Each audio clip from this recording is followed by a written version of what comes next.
안녕하세요. 공증 전문 변호사 안경재입니다. 오늘은 차용증, 즉 빌려간 돈 또는 물품 대금이나 용역 대금 등 돈 갚을 것 있는 경우에 관련된 공증이 어떤 게 있는지 차근차근 하나씩 살펴보겠습니다. 일단 빌려간 돈을 생각해 보면요. 우리가 돈 빌려갔을 때 그냥 아무 증거가 없기도 하고 통장만 있을 때도 있죠.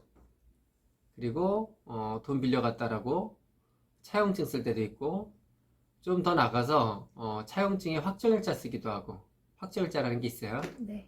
그 다음에 그 차용증에 대해서 공증받는데 공증이 두 가지가 있는데, 인증이라는 거 받기도 하고 공정증서, 흔히 얘기하는 금전소비대차 공정증서를 받기도 해요. 이런 것들이 법률적으로 어떻게 효과가 다른지 하나하나 살펴보려고 하는데요. 이 대리님, 네. 우리 돈 빌려줄 때 네. 그냥 계좌에서 얼마 주고 네. 아무것도 없는 경우 있잖아요. 네. 이 대리님이 나한테 한 1억 빌려주는 거야. 네. 그래서 이 대리님이 내 계좌로 1억 원 이제 입금을 해주는 거지. 네. 이게 증거로 확실할까 어떨까? 확실하지 않을 것 같아요. 왜? 돈 간 거 확실하잖아요. 용도를 다르게 말할 수도 있을 것 같아요. 그치, 1억 원을 뭐 빌려준 건지, 돈이 왔다 뿐이지 빌려준 건지, 나한테 증여한 건지, 아니 원래 갚을 또 갚은 건지 알 수가 없잖아요. 네. 그래서 예전에 제가 실제로 금액도 5억이나 돼요. 그래갖고 우리 의뢰는 5억이고 계좌로 갔으니까 안전하다고 생각했는데 재판에서 졌어요. 왜냐면 돈이 간 건 맞는데 그 돈이 어떤 돈으로 갔다고 상대방이 또 거래가 있었는데 그게 무슨 공사대금이었다 뭐 그런 거 주장하니까 밝힐 수가 없잖아요. 그죠? 네. 그래서 돈은 계좌로 갔으면 입금했다는 건 확실하지만 이게 빌려줬다는 걸 이제 증거를 남겨야 돼요. 그래서 이제 녹음도 증거가 돼요. 네. 예. 그래서 이제 녹음보다는 녹음은 이제 조작도 많이 되잖아요. 그래서 이제 많이 하는 게 뭐죠? 차용증. 예. 차용증. 근데 이제 문제는 차용증이 안전할까요? 글쎄요. 그것도 약간 문제가 있을 것 자, 이제 같아요. 차용증에 글씨, 그럼 뭐, 본인이 썼으니까 글씨가 됐다 이러는데, 만약에 그 본인이 안 썼다고 잡아떼면, 그럼 어떻게 돼요? 효력이 없죠. 아니, 이게 효력이 없는 거 아니고, 이제 진짜 그 사람이 썼는지 필적 감정을 해야죠. 필적 감정해야 되는데, 그러니까 이제 법원에 재판하면, 이거 내 글씨 아니다라고 우기면, 법원에다 그 사람 글씨가 맞다라고 주장하면서, 이제 전문가한테 감정을 해요. 근데 감정인이 완벽할까? 글쎄요. 감정하려면, 이제 그 글씨 쓴 거 확보해야 되잖아요. 네. 그럼 뭘 하냐면, 그 사람을 불러서 글씨를 써보라 그래, 감정인이. 근데 그거 그냥 작정하고 따르게 쓰면, 감정인이 비슷한 것 같은데 잘 모르겠는데요. 그럼 이기겠어요, 그죠? 네, 그래서 그렇죠. 필적 감정도 완벽한 게 아니에요. 네. 오히려 지문이 나올 수도 있죠. 근데 또 지문 쓰면 뭐 이게 나중에 뭐 지문이 없는 종이에 지문 받아둔 거에다 썼니 이런 얘기도 나오고요. 그럼 가능하죠. 네. 네, 그래서 그런 것이 생각보다 간단치 않아요. 그래서 무엇을 한다?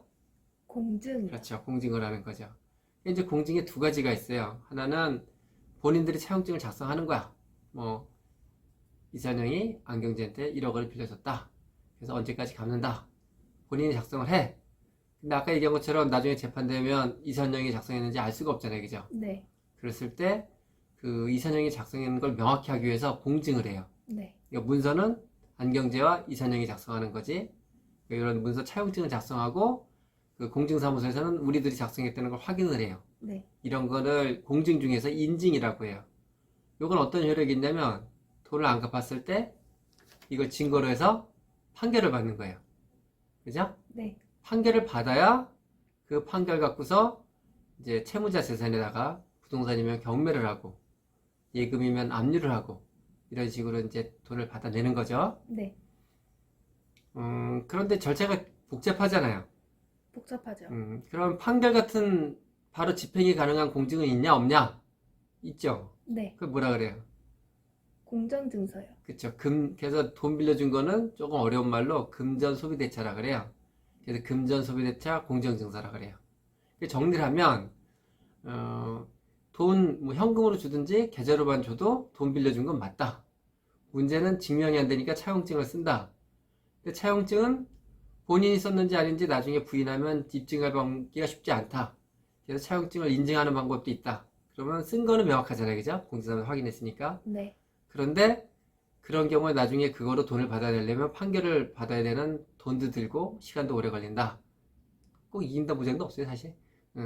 그리고 그래서 이제 아예 돈 빌려준 경우에는 판결 같은 효력이 있는 공증을 받아준다. 그게 금전소비대차 공정증서다.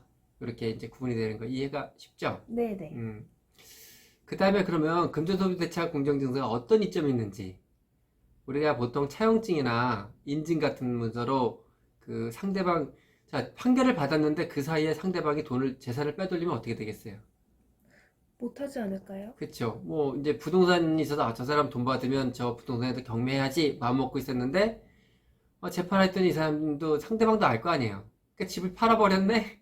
그렇게 되면은, 뭐, 그냥 판결문 종이지 돈은 아니잖아요. 그죠? 네. 그래서 이 집 팔기 전에 집 못 팔게 묶는 게 있어요. 그게 뭐냐면, 들어봤죠? 네네. 뭐예요? 가압류요. 그쵸. 이 가짜가 아니라 임시 가짜예요. 그러니까 판결 받아서 집행하기 전에 임시로 그 팔지 못하게 압류를 해둔다. 뭐 이런 이제 개념이에요. 근데 이게 재판이 질 수도 있겠죠. 이긴다는 보장 없잖아. 네. 지면 채무자, 가압류된 사람은 집도 못 팔고 불편하잖아요. 그죠? 네. 그러면 어떤 손해배상을 해줘야 될 거 아니야. 네네. 그래서 공탁금을 걸게 돼 있어요. 네. 그래서 가압류할 때는 현금 공탁을 상당 부분 해야 돼요. 뭐 보증보험도 하기도 하지만 특히 예금 같은 경우는 현금 공탁 거의 확실히 있어요. 근데 돈도 못 받는데 내가 이제 이대리한테 1억 꺼줬어. 네. 돈을 안 갚아. 네. 이걸 1억 달라고 이대리님 계좌에 가압류를 했어. 돈도 못 받았는데 그 법원에서 보통 한 20%인가 내요. 현금으로 2천만 원 공탁하래. 네. 미치고 팔딱질이겠죠. 그쵸. 예. 그런데 공정증서는 이런 공탁금을 낼까요, 안 낼까요? 안 낼 것 같은데요. 왜냐면 공정증서는 가압류가 아니라 압류예요. 네. 이미 확정된 거잖아. 그렇기 때문에 공탁금도 안 내요. 참 좋죠. 네. 예, 그래서 그 강제 집행되는 공증을 받아두면 돈 받을 때 아주 효율적이에요. 우리 이런 생각해 볼 수 있잖아요. 그 가압류 뭐 공증 받아놨는데 상대방 재산 없으면 꽝이지 않냐? 네. 이런 문제가 있죠. 네네. 근데 이제 세상에는 살다 보면 뭐 100% 받을 경우에만 하는 게 아니고 뭐 빌려준 돈도 있지만 조금 얘기를 확장하면 이게 그 빌려준 돈 말고 물품 대금이라 이런 것들도 해당이 돼요. 네.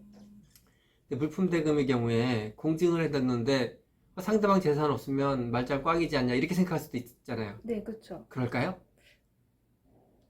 아닐 것 같아요.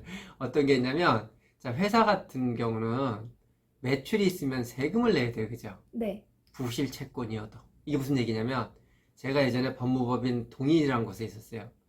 저희는 이제 사무실에 그 주로 주된 표방 중에 하나가 두 가지가 있었는데요. 우리 흔히 얘기하는 브로커를 없애자. 두 번째는 세금을 다 내자였어요. 그래서 세무조사가 나왔어요. 우리 당당하게 세무조사를 받았죠. 네. 근데 문제가 생겼어요. 뭐가 문제인 줄 알아요? 글쎄요. 성공보수를 안 받았는, 성공보수 이제 못 받는 경우가 가끔 있거든요. 근데 성공보수라, 우리는 뭐, 다 세금 신고했고, 당당했는데, 성공보수 세금 내리는 거예요. 그러니까, 성공보수를 받기로 했는데, 성공보수 못 받은 것. 조금 어려운 말이고, 매출채권이라는데, 매출채권에 대해서, 돈은 받을 돈이니 거기에 대해서 세금 내리는 거예요. 받을 돈이지만 돈 안 받았잖아요. 네. 억울하죠? 억울하죠. 그런데 이 매출채권의 세금을 안 내려면 어떻게 되는 줄 알아요? 글쎄요. 이제 그 매출채권을 회수하기엔 조치들을 해야 돼요.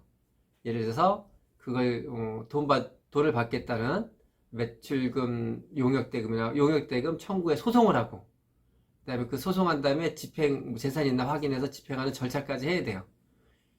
시간 들고 돈 들죠.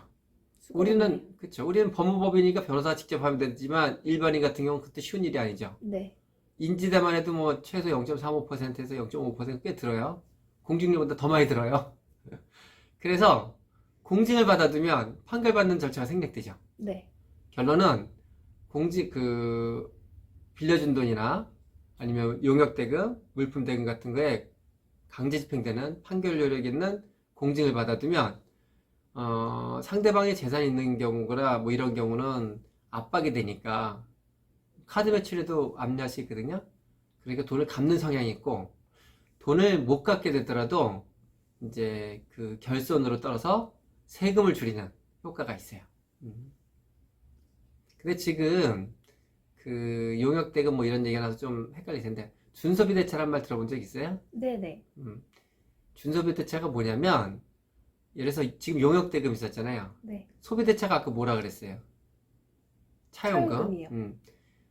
용역대금을 차용금으로 보자. 이게 준소비대차예요. 이런 거 왜 하게요?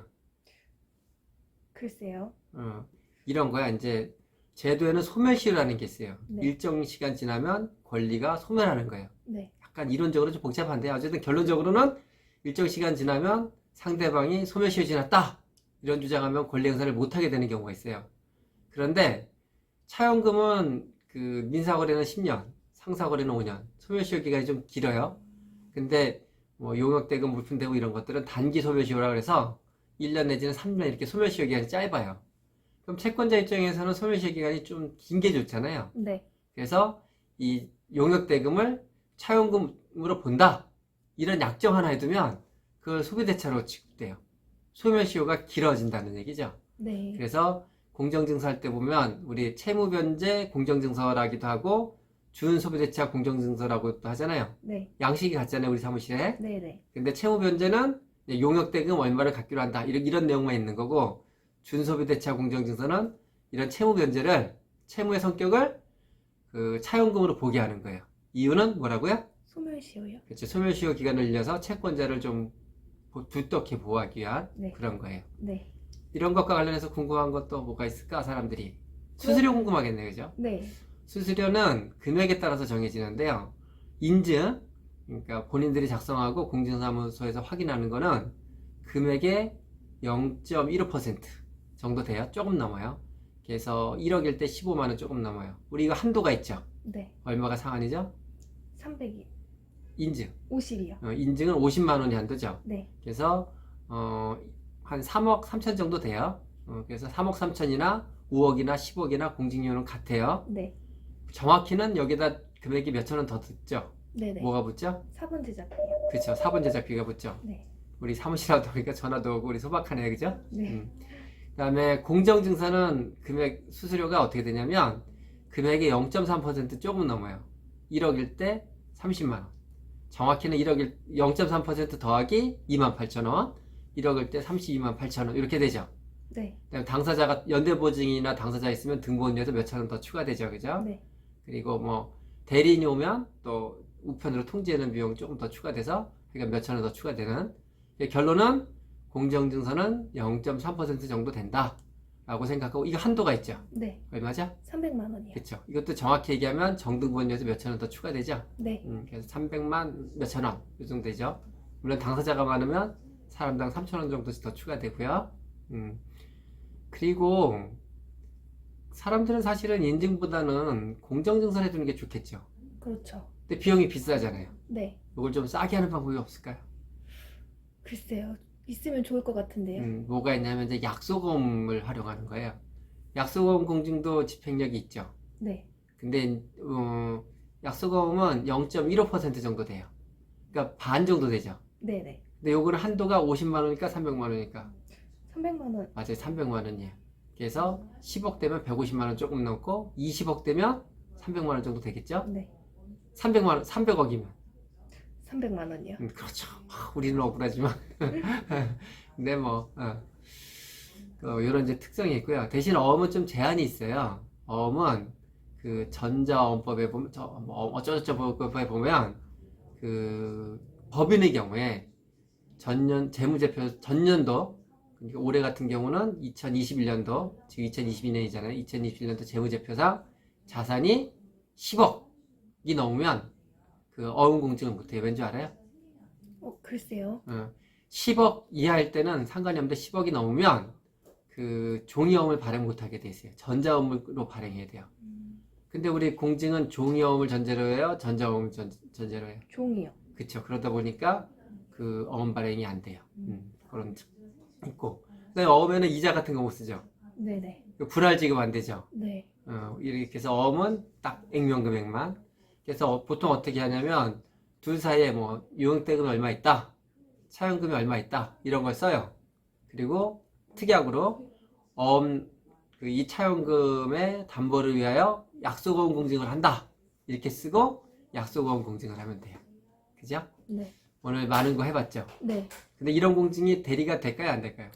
아, 될 것 같은데요? 그럼요. 이런 공증은요, 그, 양측 다, 뭐, 한 사람이 양쪽을 대리해도 되고요.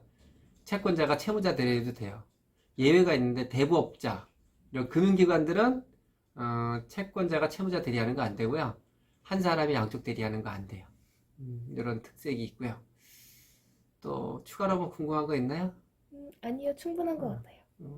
일단, 다른 사람이 보기에 충분할지 모르겠지만 우리 이 대리는 보기엔 일단 충분한 걸로 오늘 이렇게 하나씩 살펴봤는데요. 오늘 이것도 양이 꽤 많은 거죠.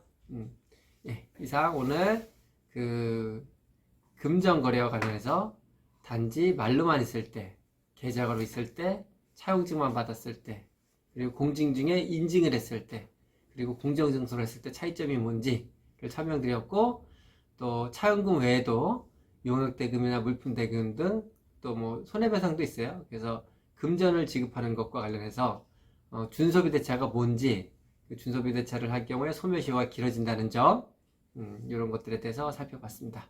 네, 감사합니다.